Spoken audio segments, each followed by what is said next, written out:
কড়াই চিকেন। আর এই রেসিপিটি যদি আপনি মিস করেন তাহলে কিন্তু আপনি মজাদার একটা রেসিপি মিস করে ফেলবেন। সবাইকে আসসালামু আলাইকুম। এখানে হচ্ছে আমি হাড় সকারে চিকেন নিয়ে নিচ্ছি, পোলট্রি মুরগি নিয়ে নিচ্ছি প্রায় 14 থেকে 15 পিস মিডিয়াম সাইজ করে কেটে ধুয়ে নিয়েছি।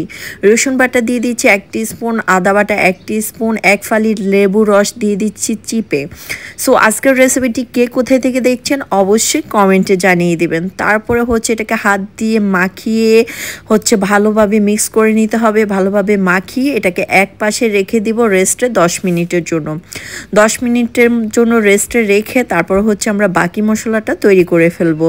এই যে এটাকে এক সাইডে রেখে দিচ্ছি। তারপরে টক দই নিয়ে নিচ্ছি এখানে হাফ কাপের মতো। তারপর টমেটো সস দিয়ে দিচ্ছি 2 টিস্পুনের মতো। তারপর সয়া সস দিয়ে দিচ্ছি 1 টিস্পুনের মতো। তারপর লঙ্কার গুঁড়া দিয়ে দিচ্ছি 1 টিস্পুন, ধনিয়ার গুঁড়া দিয়ে দিচ্ছি 1 টিস্পুন, জিরার গুঁড়া দিয়ে দিচ্ছি হাফ টিস্পুন। তারপরে দিয়ে দিচ্ছি হলুদ হাফ টিস্পুন। তারপর গোলমরিচের গুঁড়া দিয়ে দিচ্ছি 1/3 টিস্পুন। তারপরে লবণ দিয়ে দিচ্ছি 1 টিস্পুন। সরষের তেল দিয়ে দিচ্ছি 3 টিস্পুনের মতো। খুব ভালো করে মিশিয়ে নিতে হবে। মশলাটাকে খুব ভালো করে মিশিয়ে নিচ্ছি। মশলাটা যখন খুব ভালোভাবে একদম সব মশলা একদম মিক্সড হয়ে যাবে, তারপর হচ্ছে আমি যে চিকেনটাকে ম্যারিনেট করে রেখেছিলাম 10 মিনিটের জন্য সেই চিকেনটাকে দিয়ে দেব। এই যে চিকেনটাকে দিয়ে এখন হচ্ছে খুব ভালোভাবে হাত দিয়ে মাখিয়ে নিতে হবে। মাখিয়ে এটাকে রেস্টে রেখে দেব আধা ঘন্টা 1 ঘন্টা। আপনারা চাইলে আগের দিন রাতেও ম্যারিনেট করে তারপর নর্মাল ফ্রিজে রেখে দিতে পারেন। এটা একদমই খুবই ইজি। আর এটা করে রেখে দিয়ে পরের দিন যদি আপনারা এই চিকেনটাকে ফ্রাই করেন খেতে তো ভীষণ মজার হবে। এই যে দেখুন আমি হাত দিয়ে এভাবে মাখিয়ে এটাকে হচ্ছে আধা ঘন্টার জন্য রেস্টে রেখে দিচ্ছি। আর সত্যি এই চিকেন কে পছন্দ করো তারা অবশ্যই কমেন্টে জানিয়ে দিবা। তারপরে একটা প্যান বসিয়ে দিলাম। প্যানেতে হচ্ছে তেল দিয়ে দিচ্ছি, সরষের তেল। মাস্ট বি সরষের তেলই ইউজ করবেন। তারপর তেলটা যখন গরম হয়ে যাবে আধা ঘন্টা পর এই যে চিকেনটা এখন দিয়ে দিচ্ছি। দেখুন আমি চিকেনটাকে দিয়ে দিচ্ছি, এক এক করে সবগুলো চিকেন দিয়ে দিচ্ছি।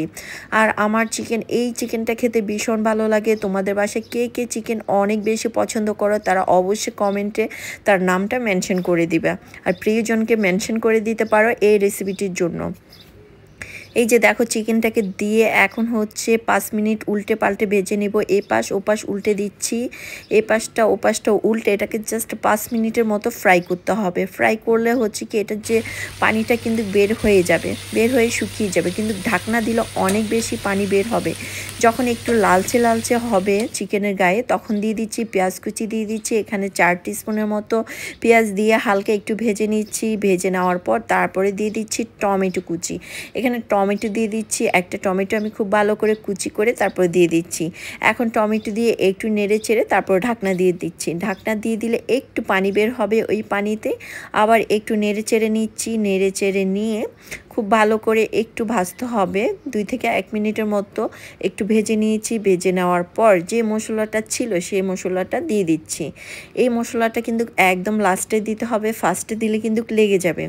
মশলাটা দিয়ে দিচ্ছি, দিয়ে তারপরে হচ্ছে একটু পানি দিয়ে বাটিটাকে ধুয়ে জাস্ট দিয়ে দিচ্ছি।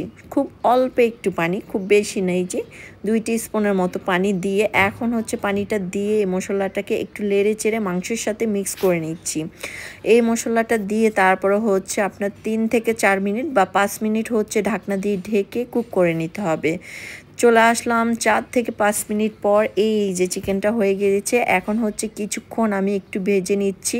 আপনারা যদি এরকম মাখো মাখো রাখতে চান তাহলে একটু আগে তুলিয়ে ফেলতে পারেন। আমি হচ্ছে একটু জাস্ট শুকনা করব, তাই একটু পরে মানে আরও কিছুক্ষণ একটু কষিয়ে নিয়েছি।